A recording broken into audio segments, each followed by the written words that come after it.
Guys, হাতে যে ফোনটা দেখতে পাচ্ছেন, এই ফোনটা যতটা না সুন্দর তার থেকেও এর প্রাইসিংটা সবচেয়ে বেশি অ্যামেজিং। শুধুমাত্র 10 থেকে 12,000 টাকায় এই ফোনটা পাওয়া যাবে মার্কেটে।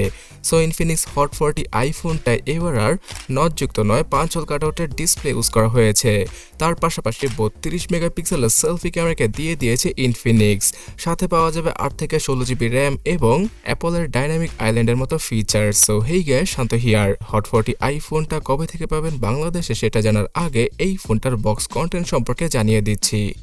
হট 40 আইকে আনবক্স করলে চার্জিং ব্রিকের পাশাপাশি USB type C data cable, SIM ejector tool সহ একটা ভালো মানের টিপু কেসকে পাওয়া যাবে। ইনফিনিক্স হট 40 আই ফোনটার সবচেয়ে বড় সেলিং পয়েন্ট হবে এর ডিজাইন। পেছনে রিং লাইটের মতো ফ্ল্যাশ লাইট থাকছে, তার পাশাপাশি পুরোপুরি আইফোন স্টাইলের ডিজাইনকে দিয়ে দিয়েছে ইনফিনিক্স। বক্সি শেপের হওয়ায় অনেক সুন্দর লাগে ফোনটাকে দেখতে, আর হাতে নিয়েও আপনারা খুব ইজিলি ইউজ করতে পারবেন বিকজ ফোনটার ওজন শুধুমাত্র 190 গ্রাম। আর এই স্মার্টফোনটাতে 50 মেগাপিক্সেলের মেন ক্যামেরা, তার সাথে 32 মেগাপিক্সেলের সেলফি ক্যামেরাকে ইউজ করেছে ইনফিনিক্স। তাছাড়া ডুয়াল টোনের ফ্ল্যাশ লাইটকেও পাওয়া যাবে সেলফি ক্যামেরার সাথে। সো ফোনটা মার্কেটে যেহেতু শুধুমাত্র 10 থেকে 12,000 টাকার মধ্যে আসবে, আর এই প্রাইসে বেস্ট ক্যামেরা স্মার্টফোন হয়ে যেতে পারে ইনফিনিক্সের এই হট 40 আইফোনটি। এখানে সর্বোচ্চ 1080p রেজলিউশনে মানে ফুল এইচডি রেজলিউশনে ভিডিওগ্রাফি করা পসিবল হবে। আর ফোনটার পেছনে কিছুটা অরা লাইট মানে কোয়াড এলইডি ফ্ল্যাশ লাইটকে ইউজ করার কারণে রাতের বেলা খুব ব্রাইট ছবিগুলো তুলতে পারা পসিবল হবে।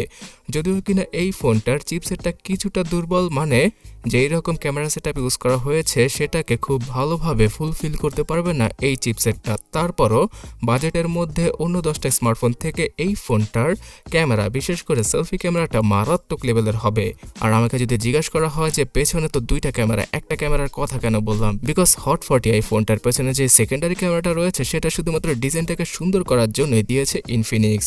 0.8 মেগাপিক্সেলের এই ক্যামেরাটা কোনো কাজেই আসবে না আপনাদের। আর গাইস, ফ্রন্ট সাইডে এবার কোনো নচ নয়, 5 হোল কাটআউটের ডিসপ্লেকে ইউজ করেছে ইনফিনিক্স তাদের হট 40 আইতে। তার পাশাপাশি 90 হার্জের রিফ্রেশ রেটও পাওয়া যাবে, তাই এই ফোনটা ইউজ করার সময় কিছুটা স্মুথ মনে হবে। যদিও কিনা এই বাজেটে এইচডি প্লাস রেজলিউশনের সাথে সন্তুষ্ট থাকতে হবে আমাদের। ফোনটাতে কন্টেন্ট দেখার সময় কোনো ঝামেলাই হচ্ছিল না বিকজ এই বাজেটে অন্য 10টা স্মার্টফোনের মতোই ডিসপ্লেকে ইউজ করা হয়েছে এখানে। তবে 5 হোল কাটআউটটা থাকায় ফোনটার ফ্রন্ট লুকটা দেখতে মারাত্মক লেভেলের লাগে। আর এই ডিভাইসটার মধ্যে আইফোনের মতো ডাইনামিক আইল্যান্ডের সাপোর্ট পাওয়া যাবে, যেখানে কিনা টুকটাক কিছু ফিচারকে আপনারা ইউজ করতে পারবেন। রোদের আলোতে হট 40 আই ফোনটাকে ইউজ করা কিছুটা কষ্টসাধ্যকর ব্যাপার হলেও ইনডোরে আপনারা আরামসে চালাতে পারবেন।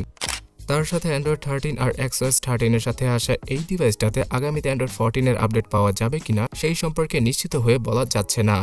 XOS এর মধ্যে বেশ কিছু ফিচার রয়েছে যেটা কিনা আপনাদের অনেক বেশি কাজে আসবে। স্ক্রিন রেকর্ডিং এর ফিচার, 3 ফিঙ্গার স্ক্রিনশটের ফিচার সহ পপ আপ উইন্ডো আর কন্ট্রোল সেন্টার, এই সকল ফিচার রয়েছে এই ওএসটায়। এবং ইনফিনিক্স, টেকনো আর আইটেলের ইউআই কিন্তু অনেকটা একই রকম বিকজ সবাই একই মায়ের সন্তান। ইউনিসকের T606 এই ডিসেন্ট ক্যাটাগরি চিপসেটটাকে ইউজ করেছে ইনফিনিক্স তাদের হট 40 আই। আর এই চিপসেটটার জন্য আমি বলছিলাম যে 32 মেগাপিক্সেলের ক্যামেরাটা, সেলফি ক্যামেরাটা সর্বশক্তি দিয়ে কাজ করতে পারবে না। তারপরও বাজেটের মধ্যে একটা ডিসেন্ট ক্যাটাগরির চিপসেটের জন্য টুকটাক কাজ আপনারা সেরে ফেলতে পারবেন।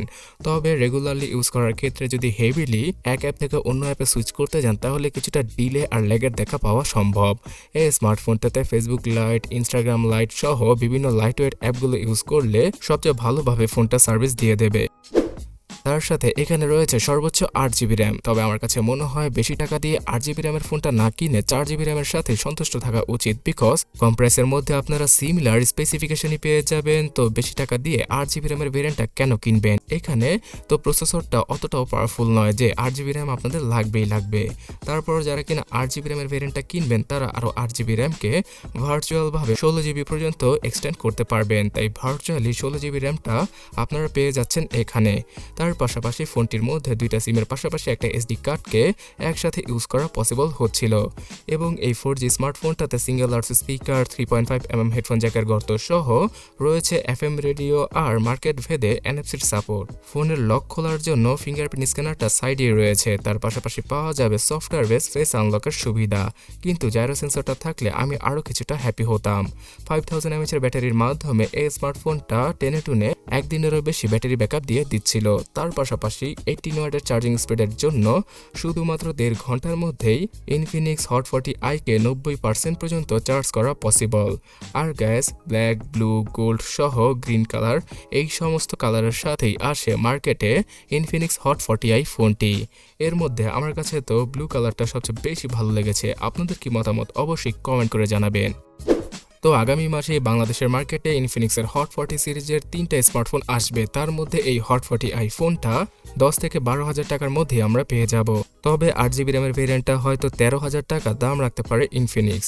সো যাই হোক, এই বাজেটের মধ্যে অফিসিয়াল ফোন হিসেবে হট 40i ফোনটার সেলফি ক্যামেরাটা মারাত্মক লেভেলের, ডিসপ্লেটাও অনেক সুন্দর, তার পাশাপাশি ডিজাইনটা তো পুরোপুরি আইফোনের মতো। সো এই সমস্ত কারণে হয়তো এই বাজেটে আপনার জন্য বেস্ট হতে পারে ইনফিনিক্সের হট 40i।